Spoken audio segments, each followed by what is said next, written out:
మన జాతీయ మృగం. మీరు మీ గురించి చాలా చాలా గొప్పగా చెప్పుకుంటూ ఉంటారు.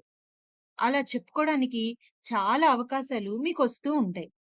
అనుకూలంగా లేని చోట తగ్గి ఉండమని విజ్ఞులు చెప్పినా మీరు గొప్పలు చెప్పటం మానరు. అందుకే నేను నా గురించి చెప్పుకోవాలనుకున్నా. గొప్పలు కాదు, ఉన్నది ఉన్నట్టుగా. నా మేనంతా పసుపు పచ్చదనం. దానిపై నల్లని చారలతో చాలా అందంగా, ఆకర్షణీయంగా ఉంటాను. నేను అరణ్యాలలో ఉంటాను. నా కళ్ళల్లో క్రౌర్యం ఉంటుంది. నేను గంభీరంగా, బలంగా, భయంకరంగా ఉంటానని, నేనంటే నా తోటి ప్రాణులకు ఎంతో భయం. ఇక నేను గాండ్రించానంటే చెప్పనే అక్కర్లేదు. ఎక్కడి జంతువులక్కడే గప్‌చుప్ అయిపోతాయి. లేదా చెల్లాచెదురుగా భయంతో పరుగులు తీస్తాయి. నేను 3 మీటర్ల పొడవుంటాను. సుమారు 250 కిలోల బరువుంటాను. గంటకు 40-50 కిలోమీటర్లు పరిగెత్తగలను. అవలీలగా చెట్లెక్కగలను, దిగగలను.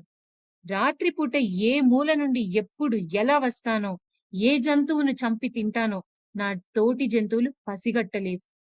ఒక్కోసారి అడవి దున్నను, ఒక్కోసారి ఏ జింకో, ఇంకోసారి ఏ ఎద్దో, మరోసారి ఏ మేక లేక ఆవో ఇలా ఏదో ఒకటి నాకు ఆహారంగా దొరుకుతుంది.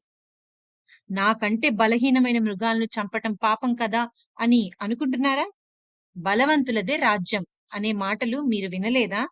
అయినా మీ మానవ సమాజం కూడా ఇలాగే ఉందట కదా! నేను వేడిని భరించలేను. అందుకని చెట్ల చల్లని నీడల్లో కానీ, నీటిలో కానీ ఉంటాను. నా గురించి ఇన్ని విషయాలు చెప్పాను కదా! మరి నేనెవరో తెలిసిందా మీకు? కొడితే పులినే కొట్టాలి అనే మాటల్ని విన్నారా? అవును.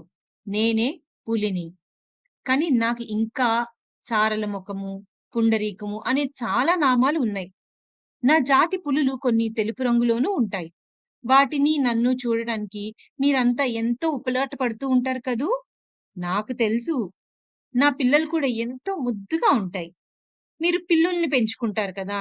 అవి కూడా మా జాతికి చెందినవే. కొంతమంది నన్ను వేటాడి, చంపి నా చర్మాన్ని, గోళ్ళను తీసుకుంటారు. నిజమే.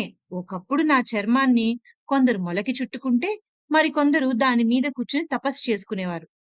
నిన్న మొన్నటి దాకా నా చర్మాలతో ఇంటి గోడలను అలంకరించేవారు. నా గోళ్లను బంగారంతో పతకాలుగా వేయించి, నా బలాన్ని, గాంభీర్యాన్ని పొందాలని మెడల్లో వేసుకున్నారు కూడా. ముఖ్యంగా నా టీవీ వారికి రావాలని కోరుకునేవారే అలా చేసేవారు. వేటాడుతూ పోతే నా జాతే అంతమవుతుందని గ్రహించిన మీ ప్రభుత్వాలు, ప్రకృతి ప్రేమికులు, వన్యప్రాణి సంరక్షణ కోరుకునేవారు, నా జాతికి చెందిన కొన్ని పులులను జంతు ప్రదర్శనశాలలో ఉంచారు. పోతే మిమ్మల్ని వేటాడరాదని, వేటాడితే శిక్ష తప్పదని చట్టాలు తెచ్చారు. ప్రకృతి సోయగంతో ఎన్నో వింతలు, విశేషాలు నిండిన అరణ్యంలో స్వేచ్ఛగా సంచరించే నా కదలికలతో కూడిన నృత్యాన్ని రూపొందించారు కొందరు కళాకారులు. ఆ నృత్యమే పులివేషంగా పిలువబడుతూ, పండుగల సందర్భంలో ప్రదర్శింపబడుతూ, ఒక జానపద కళగా ఎదిగింది. పలువురు ప్రశంసలను పొందుతూనే ఉంది. మీరు చెప్పుకునే కథల్లో కూడా చాలా సందర్భాల్లో నా ప్రసక్తి ఉంటుంది. నూకలు పెడితే మేకలు కాస్తావా? పెద్ద పులొస్తే దడవకుండా ఉంటావా? అంటూ పిల్లలకు ధైర్యం నేర్పే కథల్లోనూ నేనుంటాను. కష్టంలో ఉన్న మనిషికి మరో కష్టం వచ్చిందనుకోండి, అప్పుడు కూడా పులి మీద పుట్రలా అంటూ నన్ను గుర్తుకు తెచ్చుకుంటారు. ఉత్తమ గుణములున్న తండ్రికి పుట్టిన కొడుకు గురించి చెప్పే సమయంలోనూ, పులి కడుపున పిల్లి పుడుతుందా అంటూ నన్నే పోలికకు తెచ్చుకుంటారు. ఒకడున్నట్లు మరొకడు ఉండాలని ప్రయత్నిస్తే, ఆ విషయము చెప్పడానికి పులిని చూసి నక్క వాత పెట్టుకున్నట్లు అని నన్నే ఉదాహరణగా తీసుకుంటారు. ఇక మీరు ఆడుకునే ఆటల్లోనూ నేనున్నాను. చూసారా? ఇలా మీ ప్రతి ఆలోచనలో నేనున్నాను. ఇంతగా ఎంతో గొప్పదానిని కనుకే నన్ను మీ జాతీయ మృగంగా ఎన్నుకున్నారు. ఇప్పటికే నేను మీతో చాలా ముచ్చటించాను. ఇక ఉంటాను.